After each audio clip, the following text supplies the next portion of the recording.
why C++ wins in finance, why almost everybody in the market uses this language.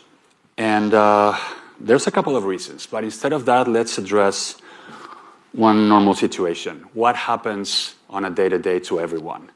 Take this number, for example, totally made up. Lawyers happens, and this is a number that I just came up with. You have 30 microseconds to do a trade. Something comes in your pipeline. You have 2 micros to just decide what to do. You check your risk for 5 macros, and then sure, you want to hit it, so you have another 3 macros. You're hitting a market in Chicago, so approximately 6,000 kilometers, speed of light, 20 nanos. So that's your budget, 30. If you miss by 10 nanos, someone else gets the fill, you get zilch, and you start either losing money or not making money. And this is what happens daily, billions and billions of times. And it's not about your average speed, and no, this is the 99.9. This is like your worst thing. This is how you need to deal all the time, constantly. And there are very few languages that can give this to you. And one constant is that in those situations, the choice of computing language is not academic. It's not an experiment. It is practical, and it has to work all the time. And that is why most people go to C++. But with this thing, you know, there are a lot of things that we like about C++. We have, first of all, it's a language that gives you control and abstraction at the same time. And that is a great feature. And everybody has struggled with other languages that have garbage control and whatnot. And the worst thing that can happen is that at, 11, after some economic number release, you get a garbage collect of 5 milliseconds in the middle of the hot path, and you lose millions and millions of dollars. So having absolutely no garbage control, no garbage collection is great, but then you have memory layout, because one of the things that C++ gives you is full control over your cache lines, over NUMA cores, you name it, you have it all. So not only you have control over your execution path, you have full control and visibility of your data path. But then you want to talk to the kernel, but you don't want to ask permission to the OS. You want to go directly to your network cards. You want to say, hey, I want to talk to my NIC directly. You can also do that. And there's no OS that you need to beg, give me permission to do this.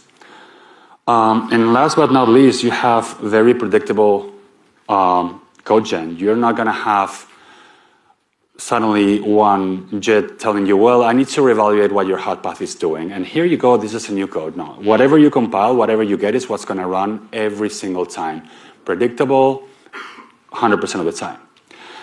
And these are all great features that we have had in C++ for many years. And we got complacent. We got complacent because we learned that with C++, it was more important to put the how than the what. We started handcrafting for loops and gotos in our code and loop unrollings and things that were really scientific, if you will, DUF devices, whatnot. But then something happened. C++ started to learn. C++ started to evolve in a way where not only you need to say what you mean what you say. Each generation has done the same thing, which is a feature of the language. You start transforming manual behavior and you make it into a language feature. Take concepts, for example. We used to have all this obscure template machinery, all this Sphinx nonsense where we just had unconstrained templates and we just begged for mercy every time we coded them. And now we have very clear behavior and intent in our type system, and we know precisely what we're dealing with. And this was for C++ 20, but then we had, in 2023, we started getting ranges. And ranges gave us something amazing, which is that we're no longer doing for loops. Now we're doing transformations iteratively over a very wide variety of ranges of data. So now we control more of the why rather than the how. And now for 26, we're going to get std execution, where the same thing is going to happen for async operations, where we're going to start pipelining and controlling not only our async pipelines, but we're going to control also how we're canceling. Errors are going to be part of the type system, if you will. And this is awesome. I think that this is something that is fundamental to C++.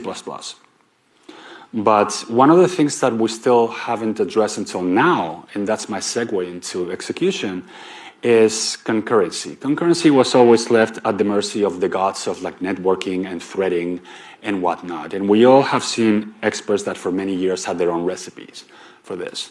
Throw a couple of threads here, a couple of mutexes, a lot of queues. Now we have lock-free queues, so everything is a lock-free queue. And this gave us a lot of very complex situations, like races under very bursty load when suddenly there's an increase in volume, cancels that were left behind hundreds of thousands of orders, or the typical machine bouncing a process at 3 in the morning, suddenly there's a deadlock and you get a call and you need to connect to the system and try to fix it manually, and you end up just nuking the process and starting a new one, which is terrible. And the worst thing is the overall, oh, I'm gonna hope for the best. This is my strategy for like increasing like load. We no longer have that. Now we can start pipelining our processes, as you can see here, and start controlling where, how, why, and more importantly, what happens when we want to cancel or we want to stop. Everything is integrated.